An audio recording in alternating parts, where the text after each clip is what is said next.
जितनी आबादी पाकिस्तान की है लगभग उतनी ही आबादी भारत के सबसे बड़े राज्य उत्तर प्रदेश की है। उत्तर प्रदेश में विधानसभा के चुनाव हो रहे हैं और बड़ी बात यह है कि इस चुनाव में पाकिस्तान पर घमासान हो रहा है। देश का बच्चा बच्चा पाकिस्तान को भारत का असली दुश्मन समझता है, या फिर आप इसे ऐसे भी कह सकते हैं कि ऐसा समझने के सामने को लेकर उसके सामने मजबूरी, क्योंकि पाकिस्तान की हरकतें ही ऐसी होती हैं। लेकिन समाजवादी पार्टी के अध्यक्ष अखिलेश यादव पाकिस्तान को असली दुश्मन नहीं मानते।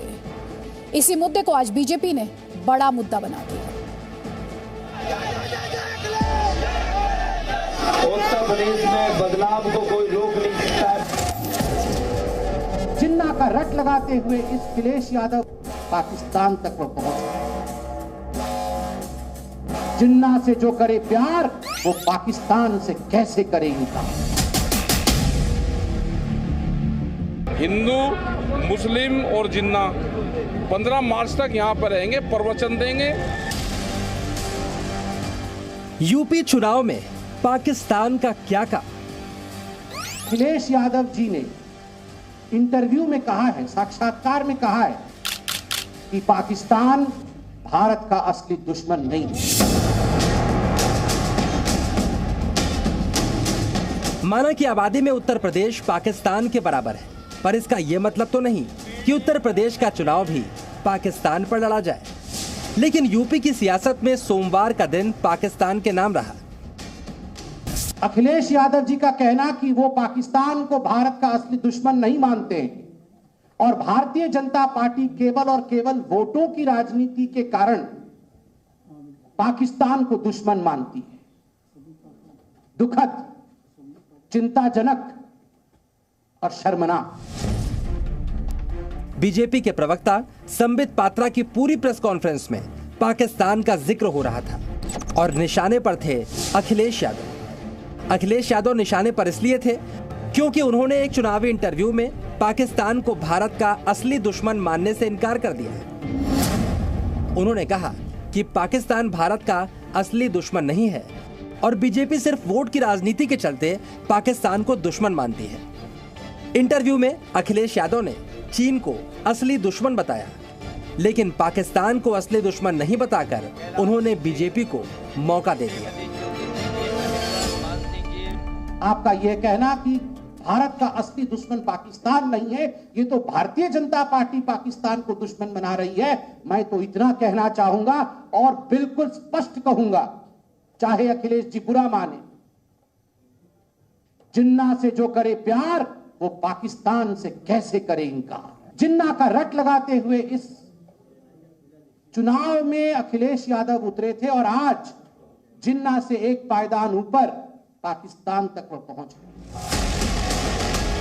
पाकिस्तान को क्लीन चिट देने से पहले अखिलेश यादव का वो बयान भी सुन लीजिए, जिसमें उन्होंने भारत का बंटवारा कराने वाले पाकिस्तान के संस्थापक मोहम्मद अली जिन्ना की तारीफ में कसीदे पढ़े। सदा पढ़ेंगी राष्ट्रपिता महात्मा गांधी, जवाहरलाल नेहरू, जिन्ना एक ही संस्था में पढ़ करके बैरिस्टर बन करके आए थे। एक ही जगह पर पढ़ाई लिखाई की उन्होंने, वो बैरिस्टर बने, उन्होंने आजादी दिलाई। उन्हें किसी भी तरीके से अगर किसी का भी संघर्ष करना पड़ा होगा तो वो पीछे नहीं है। इसी बयान के बाद उत्तर प्रदेश के उप मुख्यमंत्री केशव प्रसाद मौर्य ने अखिलेश यादव को अखिलेश अली जिन्ना कहा था। तो मैं अब श्री अखिलेश यादव नहीं कहता हूं, उनको श्री अखिलेश अली जिन्ना कहता हूं। अब सवाल है कि यूपी चुनाव में अखिलेश यादव को कभी जिन्ना तो कभी पाकिस्तान का नाम क्यों लेना पड़ रहा है? क्या उन्हें लगता है कि उत्तर प्रदेश के 20% मुसलमान मतदाता जिन्ना और पाकिस्तान के नाम पर उन्हें वोट देंगे? क्या उन्हें मुस्लिम वोटों के बढ़ जाने का डर है? शुक्र मनाइए कि याकूब मेमन को फांसी हो गई है, वरना मैं बिल्कुल सीना ठोक के कह सकता हूं कि अखिलेश जी का बस चलता तो याकूब मेमन को भी नाहिद हसन के साथ चुनावी मैदान पे उतारते। शुक्र है कसाब को फांसी हो चुका है, वरना जिन्ना को तो उतारे ही थे। शारीरिक रूप से कसाब को भी स्टार प्रचारक के रूप में उत्तर प्रदेश में उतारने से झिझकते नहीं अखिलेश यादव। अब इस सवाल का जवाब तो अखिलेश यादव को देना होगा कि जिस देश ने मुंबई में आतंकवादी हमला कराया, जिस देश ने उरी में हमारे सोते जवानों पर गोली चलवाई, जिस देश के कारण पुलवामा में हमारे 45 जवान शहीद हुए, जिस देश की वजह से जम्मू कश्मीर में आतंकवाद फलता फूलता रहा, क्या वो हमारा असली दुश्मन नहीं है? क्या भारत के दुश्मनों पर भी असली और नकली की राजनीति होगी? लखनऊ से विशाल पांडे के साथ ब्यूरो रिपोर्ट, जी मीडिया, दिल्ली।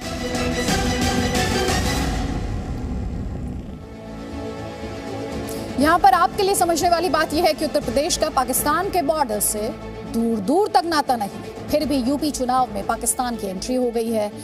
अब ऐसे में पंजाब कैसे बच सकता है, क्योंकि पंजाब तो इंटरनेशनल बॉर्डर से सटा प्रदेश है, जहां बॉर्डर के उस पार पाकिस्तान पड़ता है।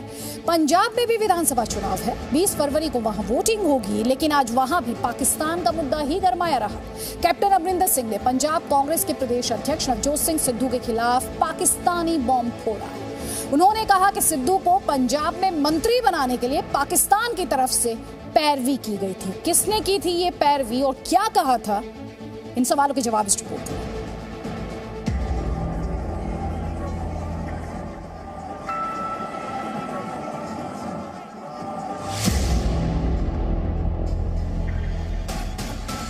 तो क्या पाकिस्तान के प्रधानमंत्री इमरान खान की सिफारिश पर नवजोत सिंह सिद्धू पंजाब के मंत्री बने थे? पाकिस्तान से मैसेज ये आया मुझे कि the prime minister has sent a request कि if you can take Sidhu into your cabinet I will be grateful, he is an old friend of mine, और अगर वो काम नहीं करेगा तो उसको निकाल देना।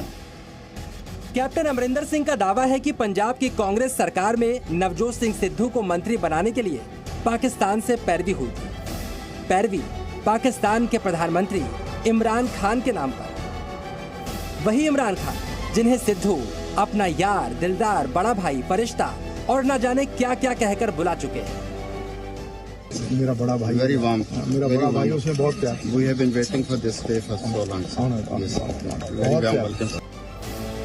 कैप्टन ने यह भी कहा कि पाकिस्तान से आए उस मैसेज में लिखा था कि सिद्धू उनके पुराने दोस्त हैं और अगर वो काम ना करें तो उन्हें निकाल दिया जाए। एक बार फिर से सुनिए कैप्टन अमरिंदर सिंह का बड़ा दावा। पाकिस्तान से मैसेज ये आया मुझे कि the prime minister has sent a request कि if you can take Sidhu into your cabinet I will be grateful, he is an old friend of mine, और अगर वो काम नहीं करेगा तो उसको निकाल देना।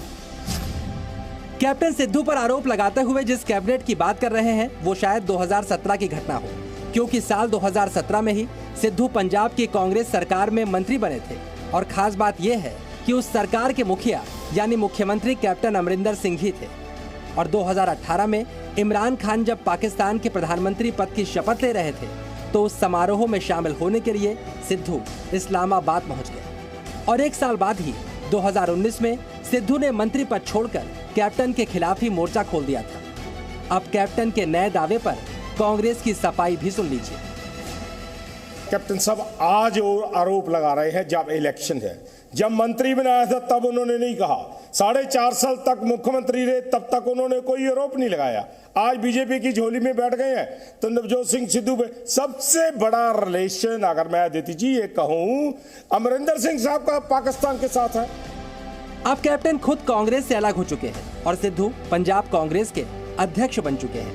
समय चुनाव का है, ऐसे में कैप्टन के दावे को कितनी गंभीरता से लिया जाए ये आपको तय करना है। ब्यूरो रिपोर्ट, जी मीडिया। जब तक बेनिफिशरीज लाइन अप। और इस वक्त बड़ी खबर, कांग्रेस नेता शशि थरूर का विवादित बयान आया है। उन्होंने कहा है कि आजाद हिंद फौज आजादी दिलाने में नाकाम रही थी। साथ ही वो कहते हैं कि पूरा विश्व महात्मा गांधी और कांग्रेस को ही भारत की आजादी का श्रेय देता है। अंग्रेजों ने आजाद हिंद फौज को हरा दिया था। शशि थरूर कह रहे हैं आजाद हिंद फौज भारत में घुसने में नाकाम रही थी। While we all admire greatly the Azad Hind Fauj, we know that they actually did not succeed in their attempt to move into India from via Burma, via Japanese-held territory towards the northeast. In fact, what happened, as you probably know, is that they were defeated by the British Indian Army. Therefore, they could not have won independence for India. But Mahatma Gandhi's long-term decades of fighting for freedom in a non-violent and peaceful way changed the moral equation of British colonialism and made it difficult to sustain. You know, here was an enterprise that claimed to be acting for the good of the Indian people. It became very apparent that they had no moral authority to continue in the face of Gandhian resistance. And the factor that the world gives credit to was Gandhiji, the Congress and the freedom struggle. तो आज़ादी का credit देने के लिए शशि थरूर का एक विवादित बयान, जिसमें वो कहते हैं कि आज़ाद हिंद फौज तो पूरे तरीके से नाकाम हो गई थी, ये तो गांधी जी थे जिनके लॉन्ग रेजिस्टेंस से देश आज़ाद हो पाया है। साथ ही वो ये भी कहते हैं कि आईएनए तो एंटर ही नहीं कर पाई थी भारत को। तरह तरह के दावे कांग्रेस पार्टी द्वारा बार बार किए गए हैं। महापुरुषों और देश के नायकों के कद को कम करने के लिए कभी पाकिस्तान के फेवर में बयान दिए जाते हैं, और ऐसा ही कुछ हमें यूपी चुनाव से पहले भी देखने को मिल रहा है। तो पाकिस्तान का जिक्र होते ही आपके जहन में क्या आता है? जाहिर तौर पर आतंकवाद, घुसपैठ, निर्दोषों पर हमला, जबरन धर्म परिवर्तन या फिर गैर मुस्लिमों पर अत्याचार, यही सब देखते होंगे ना आप। पिछले कई दिनों से देशहित में हम आपको लगातार दिखा रहे हैं कि कैसे पाकिस्तान 26 जनवरी पर आतंकी हमले की साजिश रच रहा है। अब से ठीक 36 घंटे बाद भारत 73वां गणतंत्र दिवस मनाएगा, और हमने आपको पिछले हफ्ते राजपथ में सुरक्षा की पूरी तैयारी दिखाई थी। आज हम आपको लेकर जाएंगे बॉर्डर, वहां की तैयारी आपको दिखाएंगे, क्योंकि अगर बॉर्डर सुरक्षित है तो समझिए हम और आप और ये देश सुरक्षित है। मेरे सहयोगी राजू केरने की जम्मू के आरएसपुरा सेक्टर से स्पेशल रिपोर्ट।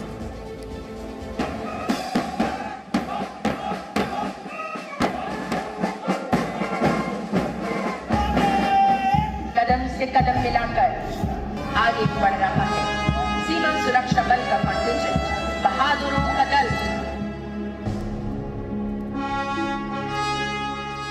बॉर्डर पर है तैयार हम।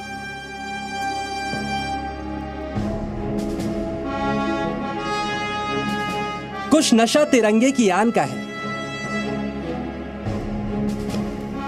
कुछ नशा मातृभूमि की शान का है। हम लहराएंगे हर जगह ये तिरंगा, नशा ये हिंदुस्तान की शान का है।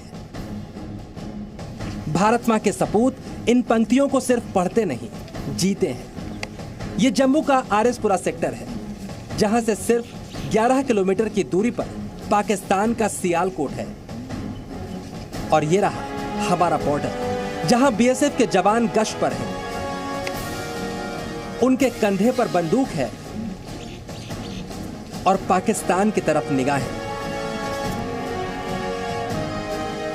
26 जनवरी पे सीमा पर पाकिस्तान में हलचल की खबरें मिलने के बाद बीएसएफ ने जम्मू सेक्टर में अपनी तैनाती जो है वो बढ़ा दी है। उसके साथ साथ बीएसएफ 24 घंटे जो है यहाँ पे चौकसी जो है उसको जो है यहाँ पे बरत रही है। और बीएसएफ के जवान हर समय खराब मौसम के बावजूद, सर्दी हो गर्मी हो, चौकस तो रहते ही हैं। लेकिन इन दिनों जिस तरीके की सर्दी पड़ रही है और ये पूरा महीना जो है बारिश का महीना रहा, देख सकते हैं किस तरीके के ये ट्रैक हैं, जिस ट्रैक में जो है बीएसएफ के जवान जो है पेट्रोलिंग कर रहे हैं। हर समय जो है, दिन के समय हो, रात के समय हो, स्पेशल नाकाज लगाए जाते हैं। एंटी टनलिंग ड्राइव जो है इस पूरे इलाके में जो है वो की गई है। और इसके साथ साथ बीएसएफ की तरफ से जो चौकसी बरती गई है, उसी चौकसी का ये परिणाम है कि अधिकारियों के मुताबिक इस पूरे एक महीने में पाकिस्तान की तरफ से 3 ऐसी कोशिशें की गई हैं घुसपैठ की, जिन्हें जो है पाकिस्तान ने यहाँ पे कोशिश की, उसको जो है नाकाम किया बीएसएफ के चौकस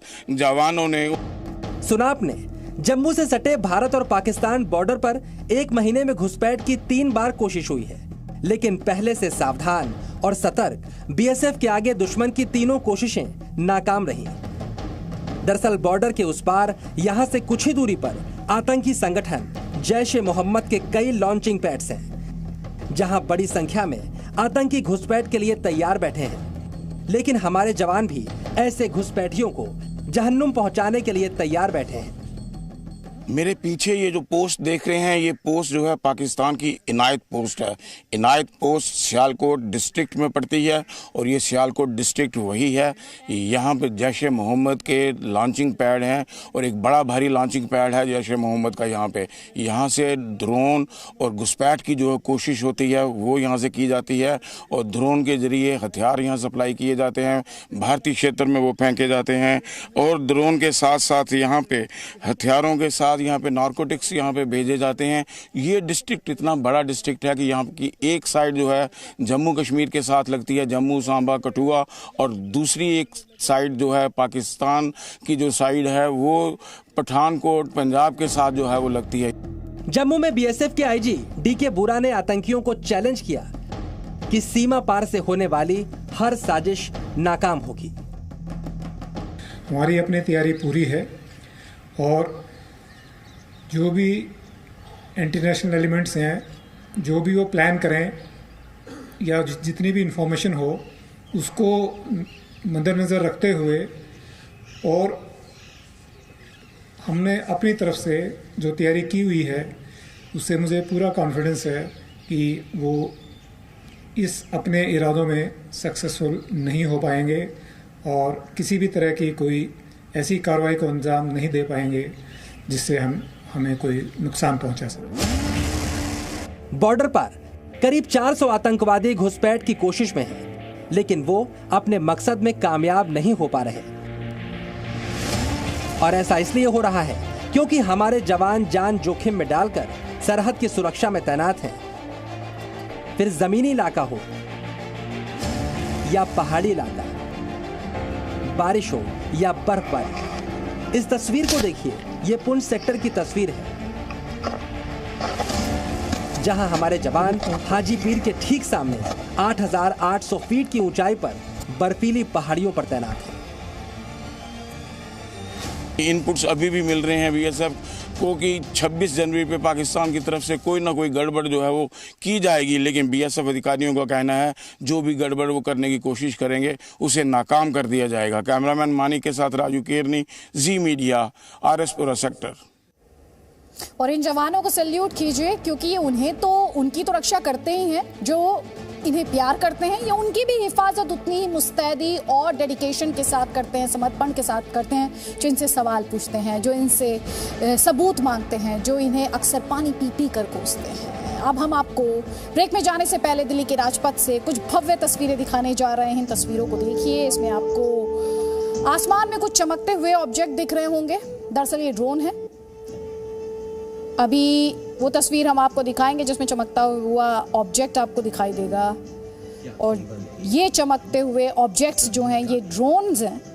29 जनवरी को बीटिंग रिट्रीट सेरेमनी में 1000 ड्रोन 10 मिनट तक इसी तरह आसमान में जगमगाएंगे।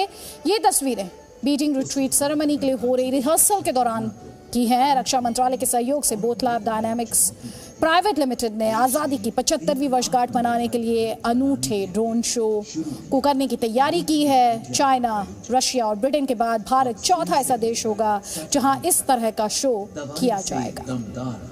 Presenting B News app available on Google Play and App Store. Download it now.